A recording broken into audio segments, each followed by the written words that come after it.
otro mito del beticismo.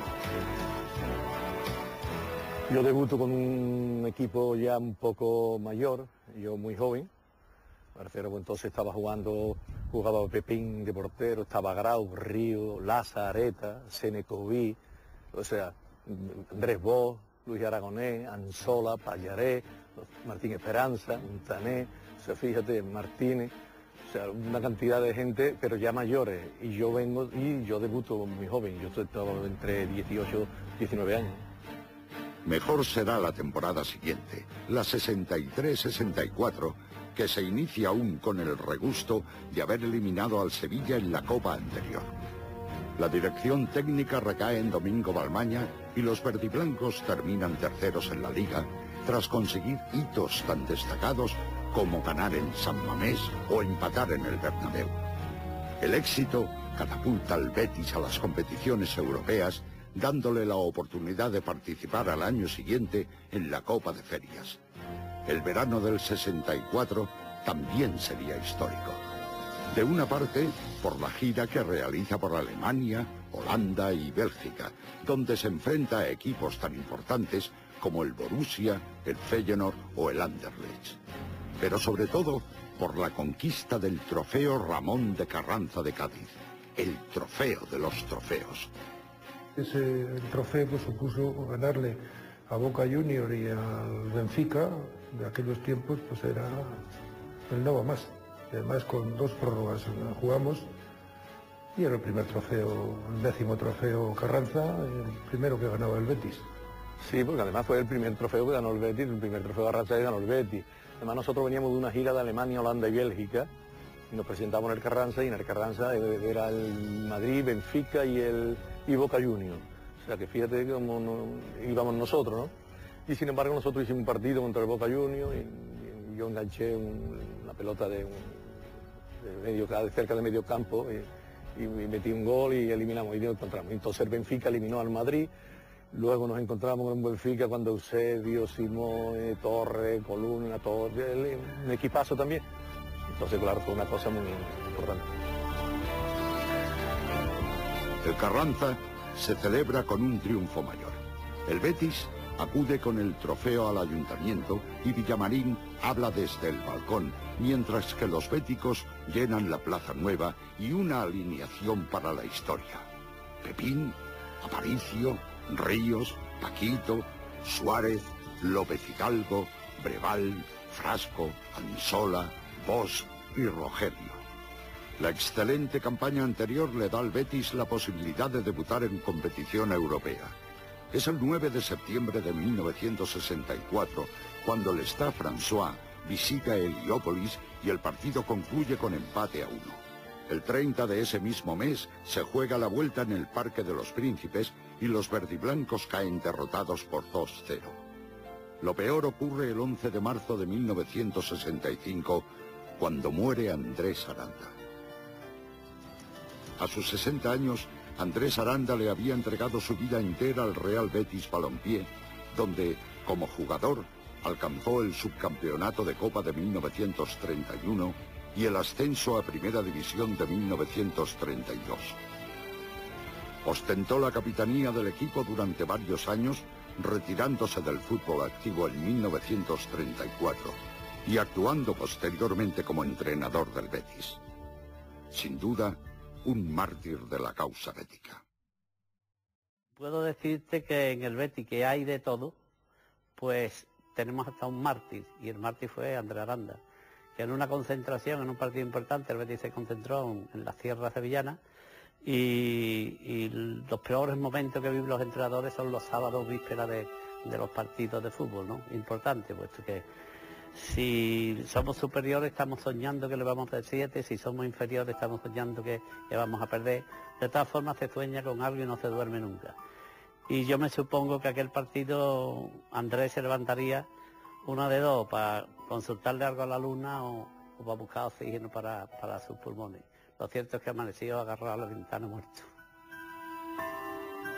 1966 también será un año trágico. El año en que murió Benito Villamarín. Pero cuando se produce tan dolorosa noticia, Villamarín ya no está al frente del club. Acosado por la enfermedad, vencido por el mal, el presidente dimite de su cargo a finales de 1965 a través de una emotiva carta dirigida a los béticos.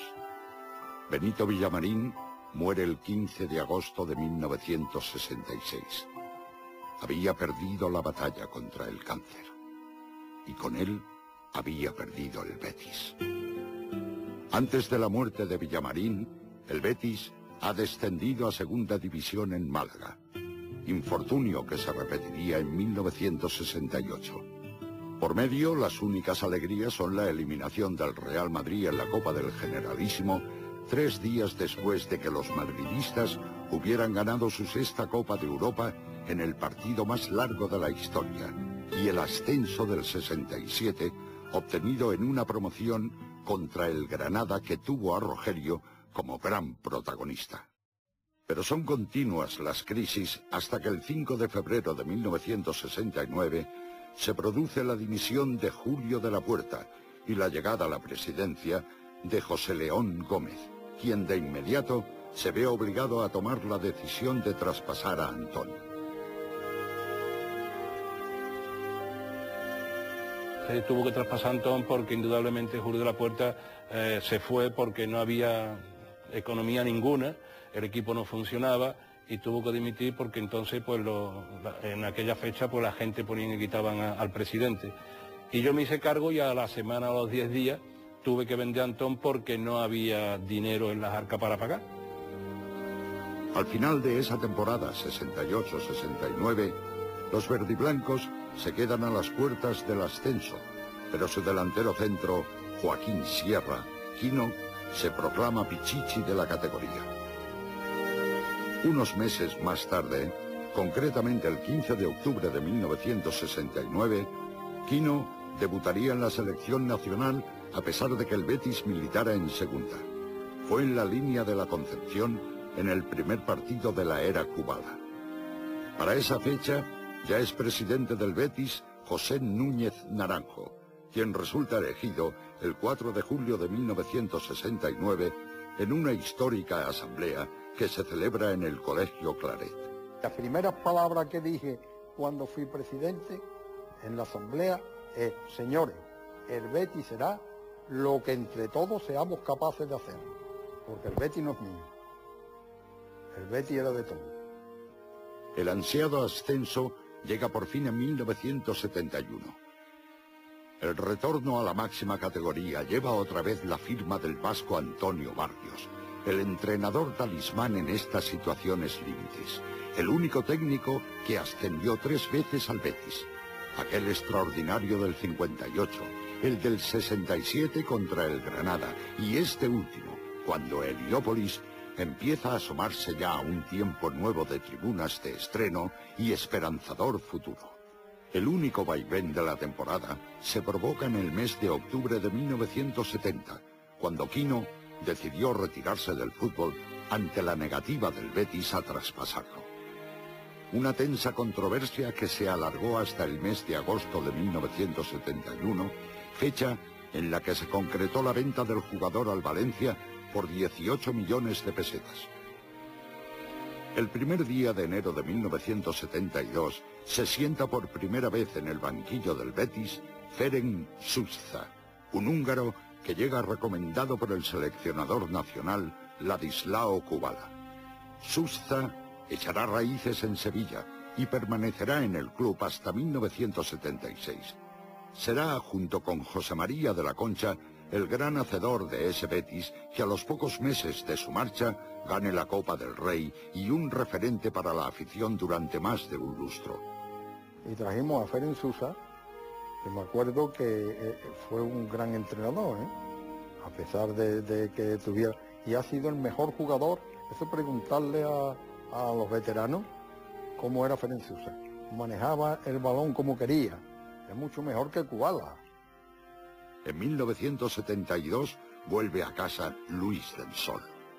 Tras triunfar en el Real Madrid y ser durante muchos años capitán de la Juventus de Turín, regresa al hogar el hijo más deseado.